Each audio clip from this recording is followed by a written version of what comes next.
कंजलोचन कंजमुख कर कंजपद कंजारुणम।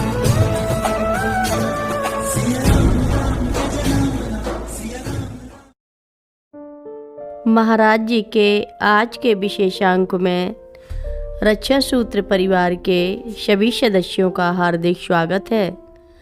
बाबा जी के भक्तों को राम राम। मुझे यह बताने की आवश्यकता नहीं है कि हम लोग जो आपस में बातें करने में सहायक हो रहे हैं, इसमें बाबा जी ही कारक रूप में हैं। उसने कहा, मैं उसी प्रकार असहाय था जैसे हर एक व्यक्ति कभी न कभी असहाय हो जाता है और दूसरे की सहायता चाहता है, किंतु सहायता तो तभी प्राप्त हुई जब मैं अपनी असहायावस्था की चरम सीमा पर था। उस समय किसी कोने से कोई सहायता प्राप्त करने का अवसर नहीं था, क्योंकि मैं अपने मन में ऐसे ही व्यक्ति द्वारा मेरी सहायता किए जाने की कल्पना कर रहा था। उस समय मेरे मन में साधु या संत ऐसा कोई विचार नहीं था। मैं दान चाहता था और मुझे इसी रूप में मिला। श्रीनगर से 1960 में दर्शन करने के पश्चात बहुत से साधु एक के बाद दूसरे आते रहे। यह अन्य वर्षों में भी होता था, किंतु यह वर्ष मेरे लिए बड़ा महत्वपूर्ण था, क्योंकि इसी वर्ष मुझे बाबा जी के दर्शन प्राप्त हुए। एक दिन एक मित्र ने बताया कि कोई बाबा बद्रीनाथ के दर्शन कर अपने दल के साथ लौटते हुए आए हैं। मैंने बाबा जी के बारे में अधिक जानना चाहा, किंतु वे इसके अतिरिक्त कुछ नहीं बता सके कि उन्होंने सुना है कि वह एक बहुत बड़े संत हैं। पहले मेरी रुचि किसी अपरिचित बाबा से मिलने की नहीं होती थी, किंतु इस बार मेरी इच्छा हुई। जब मैं उस स्थान पर पहुंचा तो 4-5 लोगों का दल एक कम्बल ओढ़े हुए व्यक्ति के सामने बाहरी बरामदे में बैठे थे। सभी बातें करने में व्यस्त थे। उनमें से कुछ व्यक्तियों ने मेरे ऊपर दृष्टि डाली, परंतु किसी ने मुझसे न तो कोई बात की और न ही मेरे आने का कारण पूछा और न ही बैठ जाने को कहा। मैं कुछ देर प्रतीक्षा करता रहा और फिर बाबा जी के बारे में बिना कुछ जाने ही लौट आया। अन्य अवसरों पर मैंने कभी फिर से मिलने की बात ना सोची होती, किंतु अगले दिन मेरे मन में ऐसी भावना उठी कि मैं उधर फिर से जाऊं।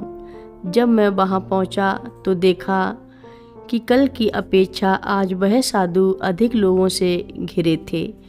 कम्बल ओढ़े व्यक्ति ने मेरी ओर कोई ध्यान नहीं दिया, यद्यपि उन्होंने मुझे कमरे में प्रवेश करते और बैठते देखा था। मैं वहां बैठकर इस बात की प्रतीक्षा करता रहा कि कैसे उनसे बातें करूं, कि मुझे कुछ ही मिनटों के बाद बाहर भेज दिया गया और मैं अपने भाग्य को कोसता हुआ बाहर निकल आया। अगले दिन मैं फिर अपना भाग्य आजमाने की आशा लेकर वहां गया। मैं उस कमरे के द्वार पर ही खड़ा रहा जहां बाबा जी बैठे थे। किसी ने मुझसे बैठने को कहा। मैंने सोचा यह अच्छा है कि किसी ने तो मेरी ओर ध्यान दिया है। मैं दूसरे लोगों से उनकी बातें सुनने का इच्छुक नहीं था। मैं केवल यह चाहता था कि बाबा जी मेरी ओर देखें और मुझसे बातें करें। अंततः उन्होंने मेरी ओर देखा और पूछा, देहरादून में तुम कहाँ रह रहे हैं? मैं यह प्रश्न सुनकर चकित हो गया। मुझे ध्यान नहीं आया कि वह क्या पूछ रहे हैं।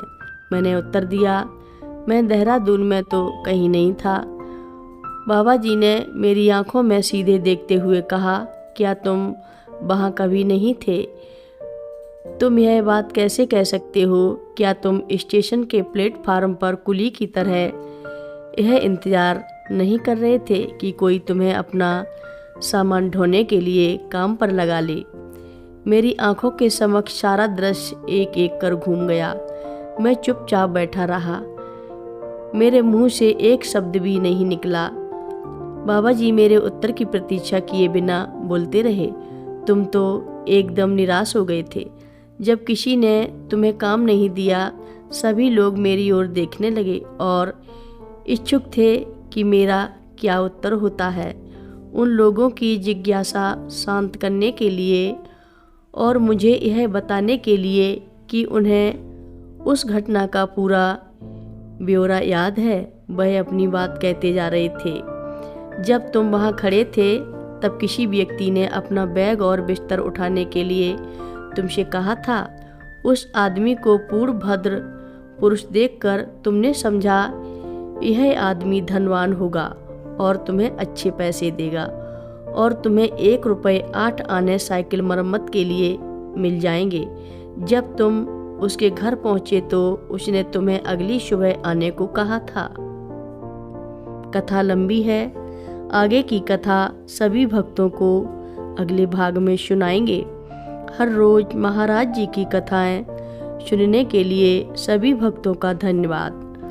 महाराज जी की कथाएं सुनने के लिए रक्षा सूत्र चैनल को सब्सक्राइब करें, शेयर करें और लाइक करें। घंटी बजाना ना भूलें। कमेंट बॉक्स में लिख भेजें जय नीव करोरी बाबा जी महाराज। सभी भक्त मिलकर बोलो नीव करोरी बाबा जी महाराज की जय जय बोलो। सिद्धि माता की जय बोलो।